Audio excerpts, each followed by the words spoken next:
Hello പ്രിയ കൂട്ടുകാരെ, Calicut university FA UGP മൂന്നാം സെമസ്റ്ററിൽ വിദ്യാർത്ഥികൾക്ക് പഠിക്കാനുള്ള MDC മലയാളത്തിലൊരു ഭാഗമാണ് മതങ്ങളും സംസ്കാരവും എന്നുള്ളത്. കേരളത്തിൻ്റെ മതപാരമ്പര്യത്തെക്കുറിച്ചിട്ടും സാംസ്കാരിക സംഭാവനകളെക്കുറിച്ചിട്ടുമാണ് ഈ ഭാഗത്ത് ചർച്ച ചെയ്യുന്നത്.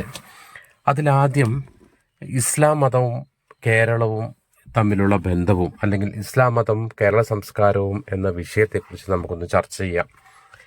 അതിപുരാതന കാലം മുതൽ കോഴിക്കോടും കൊച്ചിയിലും ഒക്കെ അറബികളുമായിട്ടുള്ള വ്യാപാര ബന്ധം നമ്മൾ നടത്തിയിരുന്നു. അറേബ്യയിൽ നിന്ന് കേരളത്തിലേക്ക് നേരിട്ടുള്ള കടൽപാതയും അറബികളുടെ സത്യസന്ധമായിട്ടുള്ള കച്ചവട ശൈലിയും വളരെ സൗഹാർദ്ദപൂർണമായിട്ടുള്ള അടുപ്പമാണ് കേരളത്തിലുണ്ടായിരുന്നത്.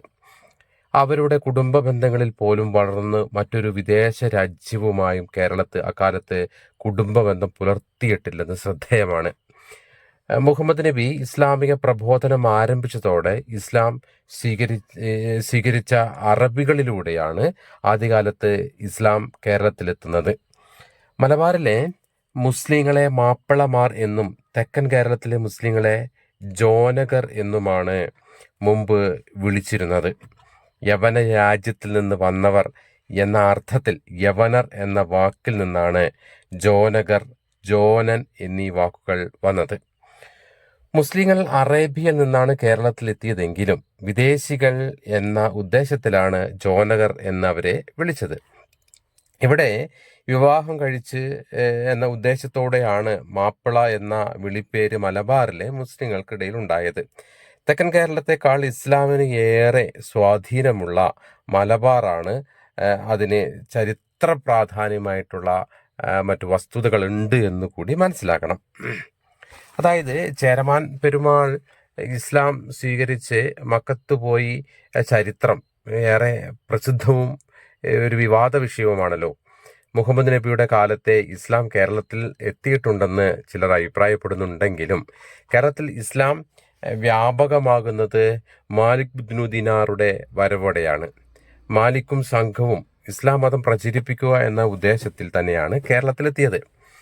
പിന്നീട് കൃത്യമായിട്ടുള്ള കാലഗണനയും സംവാദ വിഷയമാണ്. എന്തു തന്നെ ആയാലും മാലിക് ബിൻ ദിനാർ കൊടുങ്ങല്ലൂരിൽ വന്ന് താമസം ഉറപ്പിക്കുന്നതും അദ്ദേഹത്തിന്റെ പുത്രന്മാരും മരുമക്കളും കേരളത്തിലെ നാനാഭാഗങ്ങളിലും ചെന്ന് ഇസ്ലാം മതം പ്രചരിപ്പിക്കുകയും ചെയ്തു എന്നുള്ളതൊരു വസ്തുതയാണ്.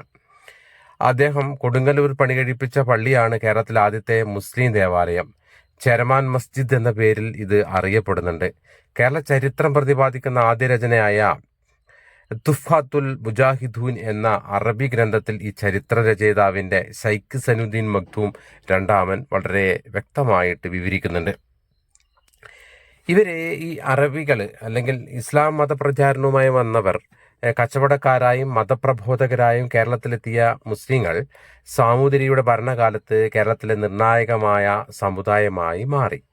പോർച്ചുഗീസുകാർ കേരളത്തിലെത്തുമ്പോൾ, അതായത് 1498 കോഴിക്കോട്ടെ കച്ചവട രംഗത്ത് നിർണായക സ്വാധീനം മുസ്ലിങ്ങൾക്കുണ്ടായിരുന്നു എന്ന് നാം മനസ്സിലാക്കണം.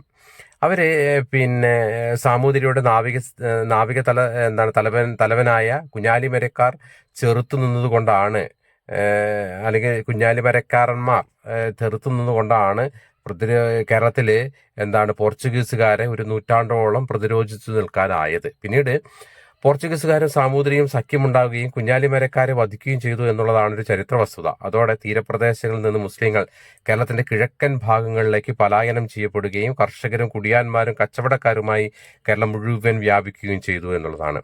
മൈസൂർ സുൽത്താൻമാരുടെ വരവോടെ മുസ്ലിം സംസ്കാരത്തിന് അഭിവൃദ്ധി ഉണ്ടായതായി ചരിത്രകാരന്മാർ അഭിപ്രായപ്പെടുന്നുണ്ട്. കേരളത്തിലെ ഏക മുസ്ലിം രാജവംശമായി അറിയപ്പെടുന്ന അറക്കൽ രാജവംശമാണ്. ആലി രാജാക്കന്മാരാണ് അവിടെ ഭരിച്ചിരുന്നത്. 25 വർഷക്കാലം മൈസൂർ സുൽത്താൻമാരുടെ അധീനതയിലായിരുന്നു മലബാർ. അതിൽ അവസാനത്തെ 7 വർഷം ടിപ്പു സുൽത്താൻ ഫറോക്ക് കേന്ദ്രമായി ഒരു രാഷ്ട്രം തന്നെ സ്ഥാപിച്ചു എന്നുള്ളതാണ്. അന്ന് അദ്ദേഹം വരുത്തിയ പരിഷ്കരണ പ്രവർത്തനങ്ങളാണ് മലബാറിനെ ആധുനികതയിലേക്ക് നയിച്ചതും ബ്രിട്ടീഷുകാരുടെ ധീരം ചെറുത്തുനിന്ന് കേരളത്തിലെ സ്വതന്ത്ര സമര പോരാട്ടത്തിലും മുസ്ലിങ്ങൾ വലിയ പങ്കുവഹിച്ചു എന്നുള്ള കാര്യമാണ് ശ്രദ്ധേയം. ഒരു സമുദായം എന്ന നിലയിൽ 1921 വിദേശ ശക്തികൾക്കെതിരെ യുദ്ധം നയിച്ചത് മാപ്പിളമാരാണ്. കേരളത്തിലെ സാമൂഹിക ഘടനയിൽ മുസ്ലിങ്ങൾക്ക് വലിയ പ്രാധാന്യമുണ്ട്. കലയിലായാലും സാഹിത്യത്തിലായാലും ഇസ്ലാം വമ്പിച്ച് സ്വാധീനം ചെലുത്തി എന്നുള്ളതാണ്. മുസ്ലിങ്ങൾ അറബി മലയാളം എന്ന പ്രത്യേക ലിപി സമ്പ്രദായം ആവിഷ്കരിച്ചു. മലയാള ഭാഷ അറബിയിൽ എഴുതുകയാണ് ഈ ലിപിയുടെ പ്രത്യേകത. മലയാളത്തിൽ സ്വന്തമായി ലിപിയില്ലാത്ത കാലത്താണ് അത്തരമൊരു സമ്പ്രദായത്തിന് മുസ്ലിങ്ങൾ തുടക്കം കുറിച്ചത് എന്ന് ശ്രദ്ധേയമാണ്. ആ സമ്പ്രദായത്തെ തുടർന്ന് ആയിരക്കണക്കിന് വിലപിടിച്ച ഗ്രന്ഥങ്ങൾ രചിക്കപ്പെട്ടു എന്നുള്ളതാണ് ശ്രദ്ധേയം. അറബി മലയാളത്തിൽ ആദ്യം എഴുതിയ കാവ്യം മുഹിദ്ദീൻ മാലയാണ്. ഗാസി മുഹമ്മദാണ് ഇതിന്റെ രചയിതാവ്. ഒപ്പന, ദഫ്മുട്ട് തുടങ്ങി കലാപരമായിട്ടും കേരളത്തിന് മുസ്ലിങ്ങൾ വലിയ സംഭാവനകൾ അർപ്പിച്ചിട്ടുണ്ട്. കേരളീയ സംസ്കാരത്തിന്റെ പല ഘടകങ്ങളിലും മുസ്ലിങ്ങൾ വലിയ സ്വാധീനം ചെലുത്തി എന്ന് ഓർക്കണം. കേരളീയ മുസ്ലിങ്ങൾ നിലനിന്നിരുന്നത് അല്ലെങ്കിൽ ഒരു ഒരു ഒരു പ്രത്യേക സംസ്കാരത്തിന്റെ കീഴിലായിരുന്നു എന്നും കേരളീയരുടെ ഭക്ഷ്യരീതിയിലും മുസ്ലിം സംസ്കാരം വളരെ സ്വാധീനിച്ചിട്ടുണ്ട് എന്നുള്ളതാണ് മറ്റൊരു ചരിത്ര വസ്തുത.